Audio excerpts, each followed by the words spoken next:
DNA daily NEET analysis ધોરણ 12ની અંદર પહેલું ચેપ્ટર સજીવોમાં પ્રજનન. આજે આપણે જોઈશું અલિંગી પ્રજનન વિશે. અને વિદ્યાર્થીઓ જે પણ આપણે ચેપ્ટર જોઈશું એ પૂરેપૂરા NCERTની અંદર જે થિયરી અને જે બાબતો આપેલી છે એ આપણે સમજીશું. સાથે સાથે એક્સ્ટ્રા પણ જે આવતું હશે એના પણ વિડીયો આપણે અલગથી જોઈશું. અને એટલા માટે જ અહીંયા વિદ્યાર્થીઓ તમે બુકની અંદર જે થિયરી આપણને આપી છે એ જ રીતે આપણે અહીંયા થિયરીની અંદર જોડી જઈશું. અને NCERTની અંદર આ ચેપ્ટર ભલે આપણે સહેલું હોય પણ ઘણા બધા એવા MCQ ને એવી ઘણી બાબતો હોય કે જે આપણી ધ્યાન બહાર જતી રહેતી હોય અને MCQની અંદર પૂછાય. તો પહેલું જ સજીવોમાં પ્રજનન. તો આપણને હવે ખ્યાલ છે સજીવો જે આવેલા છે એ સજીવો પ્રજનન કેમ કરતા હોય છે. બરાબર, સજીવ પ્રજનન કેમ કરે છે? તો કે એક પેઢીથી બીજી પેઢી એનું જે પણ છે એ જીવ સાતત્ય જળવાય, પોતાનું અસ્તિત્વ ટકાવી રાખે, એટલા માટે સજીવ જે છે પ્રજનન કરતા હોય છે. બીજું, સજીવ પ્રજનન દાખલા તરીકે વનસ્પતિ છે, વનસ્પતિનું બીજ હોય અને તરુણ છોડ હોય એને તરત પ્રજનન નથી કરવા લાગવાનો, એના ચોક્કસ જુદો જુદો સમય હોય છે. તો દરેકે દરેક જે સજીવ હોય એ સજીવનો ચોક્કસ આપણે જન્મથી લઈને મરણ સુધીનો સમયગાળો હોય છે. આ ચેપ્ટરમાં સજીવોના પ્રજનનની અંદર આપણે અલિંગી પ્રજનન, લિંગી પ્રજનન જોઈશું અને જનરલ એની અંદર જે પણ તબક્કા આવતા હશે એની આપણે વાત કરીશું. આગળ આપણને સપુષ્પી વનસ્પતિમાં લિંગી પ્રજનન અને માનવમાં પ્રજનનના ચેપ્ટર અલગથી આપેલા છે. તો દરેકે દરેક જે સજીવ છે એ સજીવ ચોક્કસ સમય માટે એ જીવંત રહેતો હોય છે. બરાબર, એનો જન્મથી લઈને મરણ સુધીનો જે પણ સમયગાળો છે એ સમયગાળો બરાબર દરેકે દરેક જે સજીવ હોય એના માટે જુદો જુદો હોય છે. કોઈ પણ સજીવ એવું નથી કે પૃથ્વી ઉપર અમર થઈને રહેતો હોય, એવું નથી. તો સજીવના જન્મથી લઈને કુદરતી મૃત્યુને આવરતો જે સમયગાળો છે જેને આપણે કહેવામાં આવે છે જીવનકાળ. એટલે આપણને MCQની અંદર ઘણીવાર આવું પૂછાઈ પણ જાય, જીવનકાળ કોને કહીશું? તો જન્મથી સજીવનો જ્યારે જન્મ થાય છે અને સજીવનું જ્યારે કુદરતી રીતે જે મૃત્યુ થવાનું છે જેને આપણે જીવનકાળ તરીકે ઓળખવામાં આવતું હોય છે. આપણી આજુબાજુ પણ આપણે નજર દોડાઈએ તો ઘણી બધી વનસ્પતિઓ જોવા મળે છે, ઘણા બધા પ્રાણીઓ આપણને જોવા મળે છે. આગળ તમે 11મા ધોરણમાં પહેલા ચેપ્ટરમાં આપણે ભણી ગયા હતા. હવે તમને પૂછવામાં આવે કે ભાઈ પ્રાણીઓનો જીવનકાળ વધુ હોય કે વનસ્પતિઓનો જીવનકાળ? તો કોનો? વનસ્પતિઓનો જીવનકાળ એ વધુ હોય. અને તમે ભણ્યા કે વનસ્પતિઓની અંદર વૃદ્ધિ જે હોય એ વૃદ્ધિ જીવંત પર્યંત વનસ્પતિઓની અંદર વૃદ્ધિ થતી હોય છે. અહીંયા આપણને કેટલાક જે સજીવો છે એનો જીવનકાળ આપેલો છે. આપણી આજુબાજુ પણ આપણે અવલોકન કરીએ, દાખલા તરીકે કેટલું ઘાસ આપણે જોઈએ, કેટલાક આપણે જીવજંતુ, દાખલા તરીકે ચોમાસાનો સમયગાળો હોય તો કેટલાક જીવજંતુ થોડાક સમયગાળા માટે આપણને જોવા મળે, પછી એ નથી જોવા મળતા. ઘણા બધા ઘાસ હોય છે, ઘણા બધા છોડ. તો આ દરેકે દરેક સજીવ જે છે એ સજીવનો જીવનકાળ અલગ અલગ હોય છે. એ આપણને અહીંયા કેટલાકનો જીવનકાળ અહીંયા આપણને દર્શાવેલો છે. જેમ કે ઉદાહરણ તરીકે હાથીનો. તો હાથીનો જે જીવનકાળ છે એ હાથીનો જીવનકાળ સરેરાશ 65 વર્ષનો હોય. હાથીનો જીવનકાળ કેટલો હશે? 65 વર્ષનો હાથીનો જીવનકાળ હોય છે. ગુલાબની વાત કરીએ તો ગુલાબનો જે છોડ હોય એનો 5 થી 7 વર્ષ સુધીનો જીવનકાળનો સમયગાળો હોય છે. કૂતરાની અંદર 10 થી 13 વર્ષનો હોય છે. પતંગિયું હોય તો પતંગિયાની અંદર 1 થી 2 અઠવાડિયાનો છે. કાગડાની અંદર 15 વર્ષ છે. કેળ હોય તો એનો સરેરાશ 25 વર્ષનો સમયગાળો જોવા મળે. કેટલાનો સમયગાળો? 25 વર્ષ સુધીનો સમયગાળો જોવા મળે છે. ગાયનો જે જીવનકાળનો સમયગાળો છે એ સરેરાશ આપણને 18 થી 22 વર્ષનો જોવા મળે છે. અને અહીંયા જો આપણે પ્રાણીઓની અંદર આપણને દાખલા તરીકે અહીંયા પોપટ, બરાબર, કે જેનો જીવનકાળનો સમયગાળો 140 વર્ષનો આપેલો છે. મગરનો 60 વર્ષનો છે. ઘોડાનો પણ 60 વર્ષનો હોય છે. અને ફળમાખી જે આવેલી હોય એનો સરેરાશ અલગ અલગ રીતે આપેલો હોય છે. ઘણી જગ્યાએ 2 થી 3 દિવસ હોય છે, 30 દિવસ પણ આપેલો હોય છે. બરાબર. અને આપણે મેલાનોગેસ્ટર ફળમાખી જે મોર્ગને જે પ્રયોગો કર્યા હતા એનું અઠવાડિયાનો એનો એ સમયગાળો અહીંયા હોય છે. એટલે આપણને અલગ અલગ અહીંયા જીવનકાળ આપેલા છે. હવે જુઓ, અહીંયા જોવા મળતા જે પ્રાણીઓ છે, દાખલા તરીકે અહીંયા આપણે જોવામાં આવે તો કાગડો દેખાવમાં અને પોપટ દેખાવમાં કેવો છે? કદમાં તો સરખા જ દેખાવાના ને. કદમાં કેવા દેખાય? અહીંયા જોઈએ તો સરખા છે. છતાં પણ કાગડાનો જે જીવનકાળ છે કેટલો છે? 15 વર્ષનો છે. પોપટનો જીવનકાળ કેટલો છે? 140 વર્ષનો છે. બરાબર. એ જ રીતે બીજા આપણે અહીંયા આગળ જોઈએ, ડાંગરનો જે છોડ છે, બરાબર, તો એ 3-4 મહિનાનો હોય. કાચબો છે તો 100 થી 150 વર્ષ સુધીનો હોય છે. અને વડનું વૃક્ષ તો તમને ખ્યાલ જ છે, બરાબર, 200 વર્ષ એટલા વર્ષ સુધીના, એનાથી પણ વધુ એનો સમયગાળો હોઈ શકતો હોય છે. એટલે અહીંયા આપણે નોંધવા જેવી બાબત એ છે કે આ જે જીવનકાળનો જે સમયગાળો હોય, અહીંયા ભલે કદ સરખું છે છતાં પણ જીવનકાળનો સમયગાળો કેવો છે? અલગ અલગ જોવા મળે. કાગડાનો 15 વર્ષ છે, પોપટનો કેટલો છે? 140 વર્ષનો જોવા મળતો હોય છે. એટલે અહીંયા આપણે જોયું, આપણી આજુબાજુ અવલોકન કરીએ તો જોવા મળે કેટલાકનો ટૂંકો હોય છે. દાખલા તરીકે ઘણા બધા સૂક્ષ્મજીવ હોય તેમનો 1 મિનિટ અથવા તો અડધો કલાક સુધીનો જીવનકાળ હોય, 1 દિવસનો હોય. બરાબર. તો આ જોવા મળતું હોય છે. બીજું, સજીવનો જીવનકાળ તેના કદ સાથે સંકળાયેલો હોય જરૂરી નથી. એ આપણે જોયું કાગડો અને પોપટની અંદર.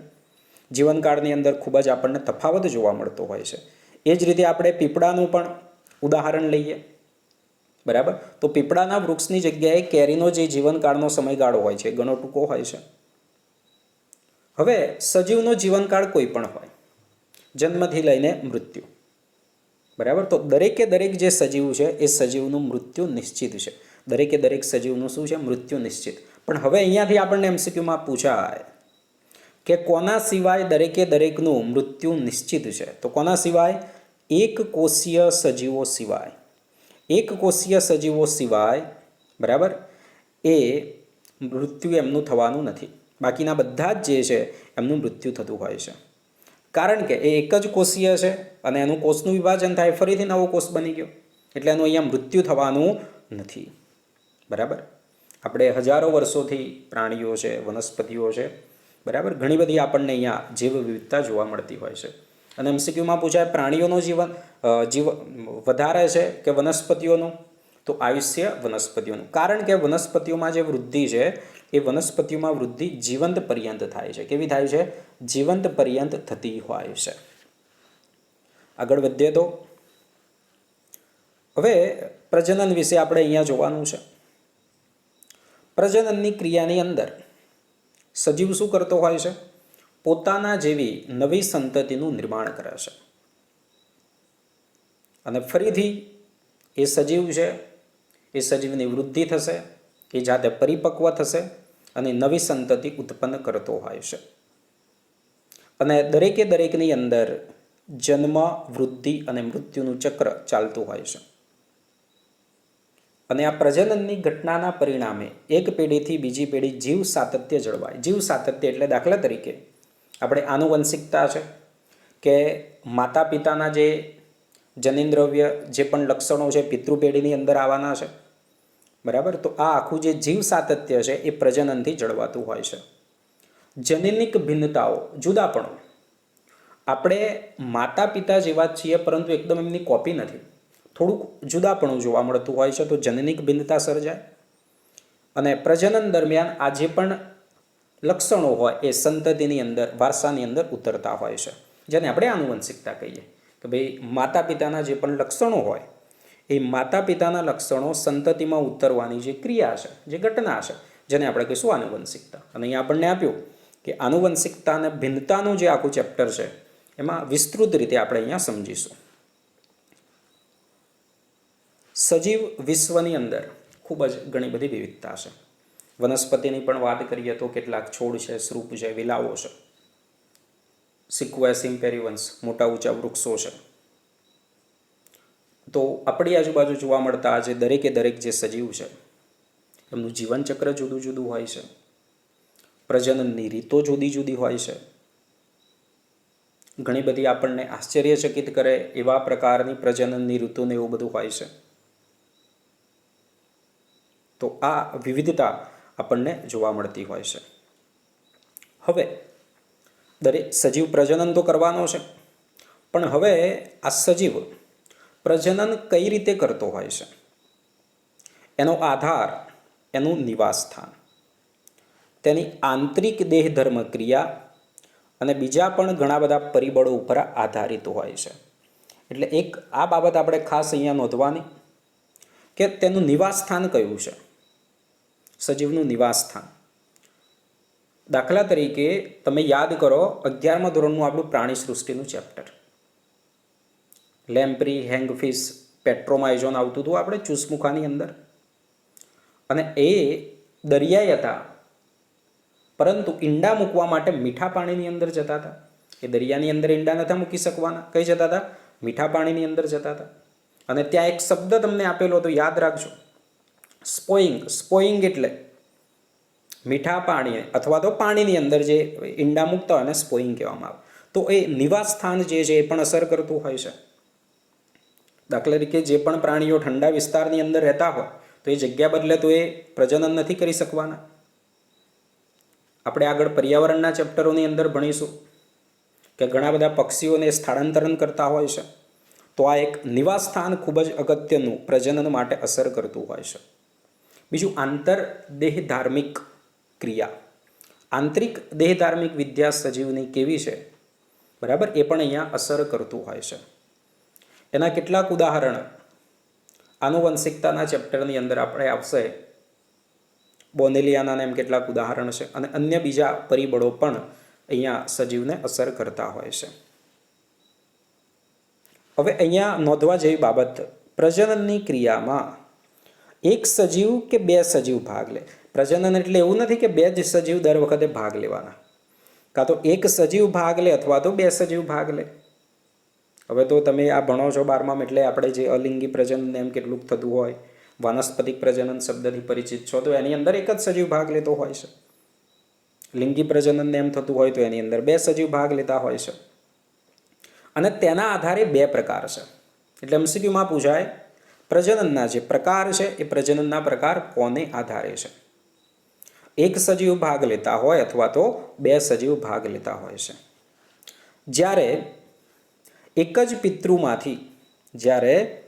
જ પિતૃમાંથી જન્યુઓનું નિર્માણ કે જન્યુઓનું નિર્માણ થયા વગર, આ નોંધવા જેવી બાબત, જ્યારે એક જ પિતૃમાંથી જન્યુઓનું નિર્માણ થયા વગર, બરાબર, કે નિર્માણ થઈને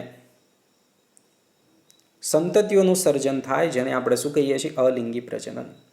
એટલે જન્યુઓનું નિર્માણ કે જન્યુઓનું નિર્માણ વગર એક જ પિતૃ હોય એમાંથી સંતતિનું નિર્માણ થાય, તો જેને આપણે કહીએ છીએ અલિંગી પ્રજનન. અને જ્યારે લિંગી પ્રજનનની જે ઘટના હોય તો એ લિંગી પ્રજનનની અંદર બે પિતૃ ભાગ લેતા હોય છે. બે અલગ અલગ પિતૃ ભાગ લે, જેને આપણે એકને નરને માદા તરીકે, એકને નર તરીકે ઓળખીએ, બીજાને માદા તરીકે ઓળખીએ. નરની અંદરથી નરજન્યુનું નિર્માણ થાય, માદામાંથી માદાજન્યુનું નિર્માણ થાય, લિંગી પ્રજનન. આગળ આપણે વનસ્પતિઓમાં પણ ભણી ગયા, 11માં દ્વિઅંગી, ત્રિઅંગી ને બધું ભણ્યા, તો એમાં પણ આવી ગયું. એટલે આ કેટલીક બાબતોથી પરિચિત છીએ આપણે. તો હવે આપણે અહીંયા પ્રકાર જોવાના છે. અલિંગી પ્રજનન અને લિંગી પ્રજનન વિશે આપણે જોઈશું. અલિંગી પ્રજનન એટલે શું છે, અને આ જે એકકોષીય સજીવોમાં અલિંગી પ્રજનનની પદ્ધતિઓ જુદી જુદી છે એ આપણે અહીંયા સમજીશું. તો આ પદ્ધતિમાં આપણે પહેલાં જ કહ્યું, અલિંગી પ્રજનન તો એક જ પિતૃ ભાગ લેશે અને એક જ પિતૃ જન્યુઓનું નિર્માણ થાય અથવા તો નિર્માણ વગર સંતતિનું સર્જન કરતું હોય છે. અને જેના પરિણામે, બરાબર, અહીંયા જે પણ સંતતિ હોય એ સંતતિ પિતૃ જેવી જ દેખાતી હોય છે. એટલે જ્યારે અલિંગી પ્રજનન થાય તો અલિંગી પ્રજનનની અંદર એક તો જન્યુઓનું નિર્માણ થવાનું નથી, જન્યુઓનું જોડાણ થવાનું નથી, બરાબર.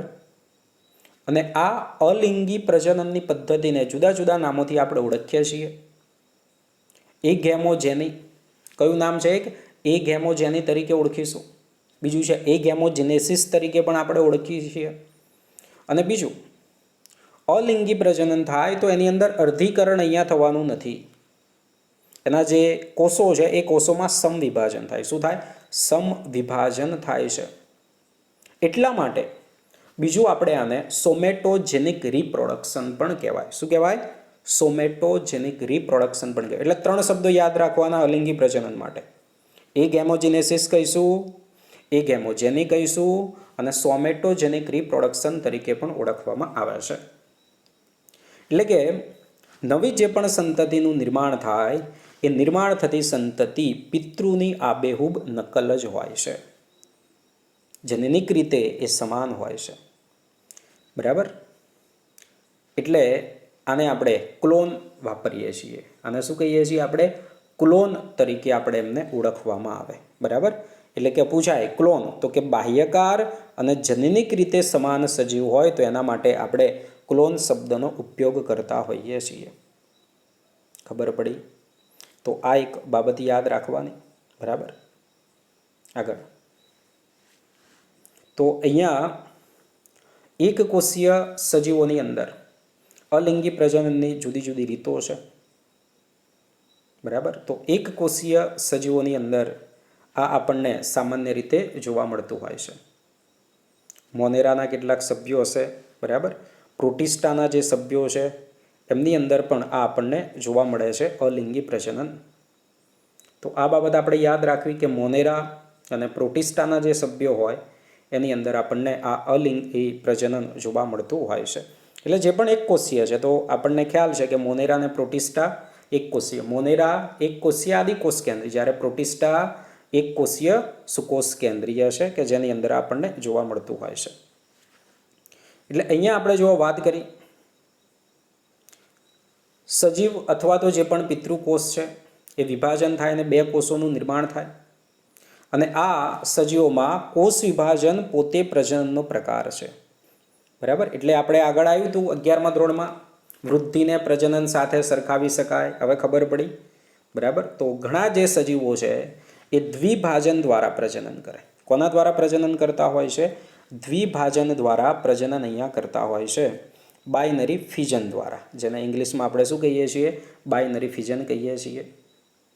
બરાબર?